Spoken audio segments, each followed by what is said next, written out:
네, 반갑습니다. 아시아감정평가법인과 중앙토지부상원을 운영하고 있는 감정평가사 겸 행정사 박상현입니다. 오늘은 제가 행정사 실무를 하다가 다소 황당한 상황을 겪어서 이에 대한 이슈를 한번 점검해 보고자 이 영상을 촬영하게 되었습니다.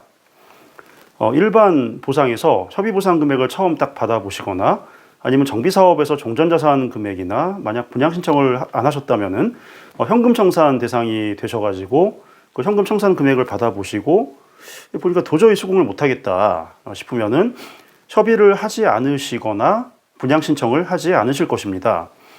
책정된 감정평가 금액에 대해서 이의신청 절차에 돌입하고 싶으실 경우에 가장 먼저 해야 할 일은 당연히 이 보상금이 어떻게 산출되었는지 그 내역서를 받아보셔야 하는 것일 것입니다.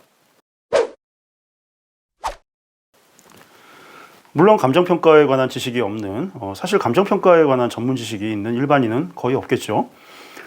이 감정평가서를 받아보시고 그 안에 숨어있는 내용이나 행간의 의미를 일반인이 간파하는 것은 사실상 불가능하다고 보아도 무방할 것입니다. 그래서 보상금 협의를 하지 않으시는 분을 대상으로 수용 재결이나 이의 재결과 같은 행정심판 절차에서 재감정을 실시하게 되는데, 재감정에서 이의 신청인에게 유리한 결과를 이끌어내기 위해서는 그 재감정 전 단계에서 산정한 보상금 감정평가서를 입수를 해서 그 안에 혹시 숨어 있을지 모르는 증액 포인트를 찾는 것부터 시작을 해야 할 것입니다. 자, 그런데 이렇게 수용 재결이나 이의 신청 업무에서 첫 단추라고 볼 수 있는 감정평가서를 확보하려면 무엇을 해야 하겠습니까? 바로 감정평가서에 대한 정보공개 청구부터 먼저 해야 됩니다. 자, 그런데 이 감정평가서에 관한 정보공개 청구는 청구하기만 하면 전부 결제가 딱 떨어져서 신청인에게 발급이 되는 것일까요? 결론부터 말씀드리면 보상금 감정서에 대한 정보공개 청구는 타인의 보상금 정보를 제외하고 자신의 토지에 해당되는 내용에 한해서 전부 인용되는 것이 맞습니다. 자, 그런데 정말 간혹 어쩌다가 어떤 관공서에서는 정보공개법상 공개를 하지 않아도 되는 사유에 몇 가지가 있는데 그 정보공개를 하지 않아도 되는 비공개 사유에 해당된다라고 하면서 감정평가서의 공개를 거부하는 경우가 정말 간혹 있습니다. 자, 관련 판례가 있었는데요.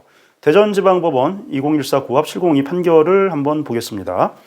보상 대상자가 감정평가서 공개를 청구했는데 시청에서는 특정 개인을 알아볼 수 있어서 개인정보 보호에 반할 수 있다라는 사유를 들어서 감정평가서 공개를 거부했습니다. 이에 공개 거부에 대한 취소를 구하는 소송에서 법원은 감정평가서라는 것은 개인 식별 정보에 해당하지 않는다라고 하면서 공개를 해야 한다 하고 원고 승소 판결을 내린 바 있습니다.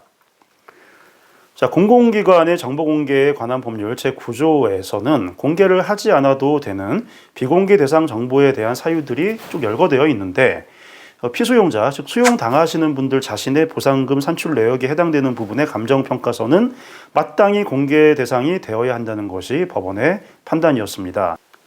지금까지 제가 실무를 수천 건 다루면서 감정평가서 정보공개에 대해서 공개를 못한다, 비공개 이렇게 거부를 한 케이스는 거의 몇 개 없을 정도로 희귀한 경우이기는 합니다만, 보상금이나 종전자산 평가 금액에 대한 이의 신청을 혹시나 셀프로 진행해 보시려는 분들도 있을 것 같고, 그분들의 첫걸음이 바로 감정평가서에 대한 정보공개 청구부터 이루어질 것 같아서 관련 이슈를 한번 다루어 보았습니다. 이상 감정평가사 겸 행정사 박상현이었습니다. 감사합니다.